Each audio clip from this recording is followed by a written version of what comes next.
Адамның бауыры өзін өзі тазартатын жалғыз ағза. Ол 30-ға жуық биохимиялық функцияларды орындайды.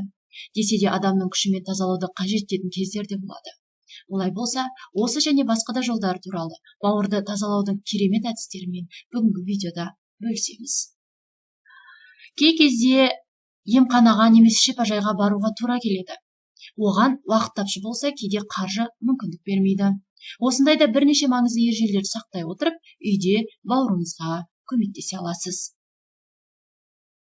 Бауыр неге шылаққа толады?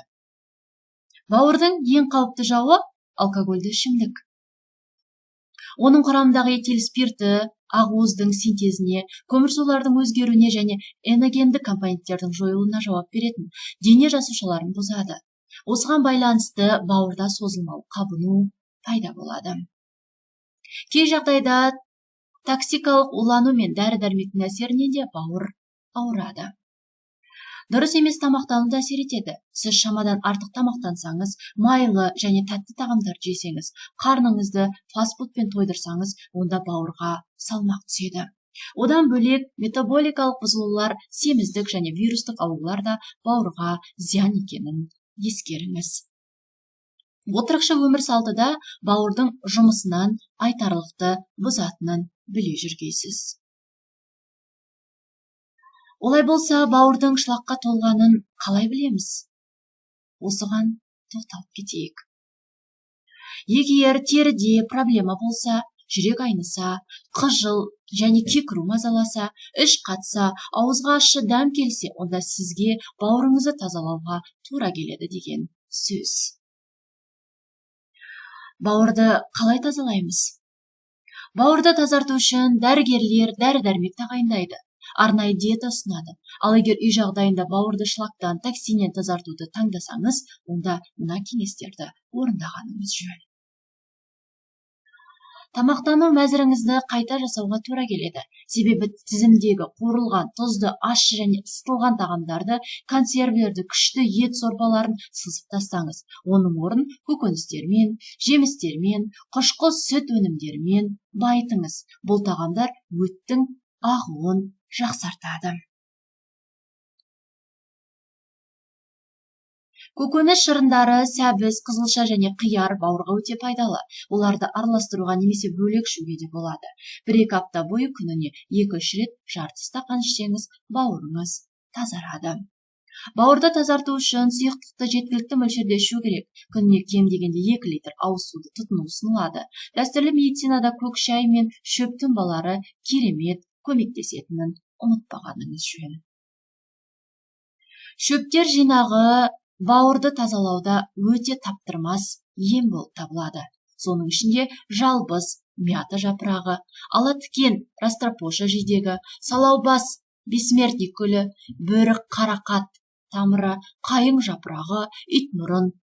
Осы аталған тұнбаларды өтті айдап бауырды тазалауға қабілетті. Сол себепті суға қайнатып, осы шөптерді жинағы арқылы жасалған шайды ішіп тұруға кеңес береді. Ванна мен саунада денеден токсиндерді кетіре алады.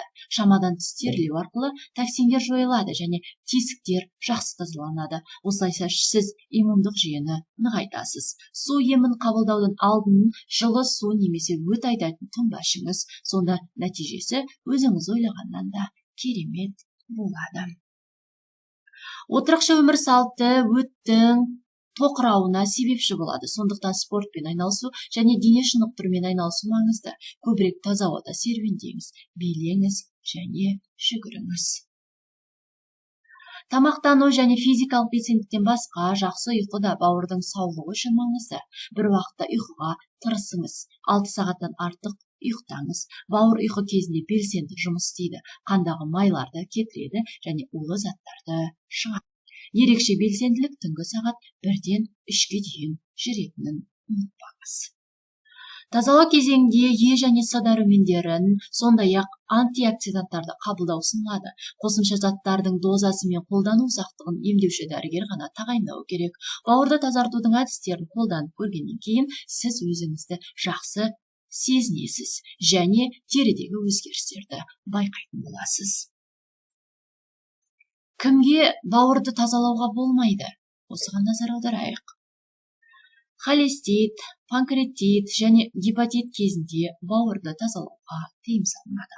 Оған қоса жүкті және емізілу әйелдерге жасауға болмайды. Дәрігерлер қызба және жүйке аурулары, қант диабеті, жұқпалы және вирустық аурулары бар адамдарға да бауырды тазалауға рұқсат етпейді. Ендеше ауруды асқындырып алудан сақ болыңыз.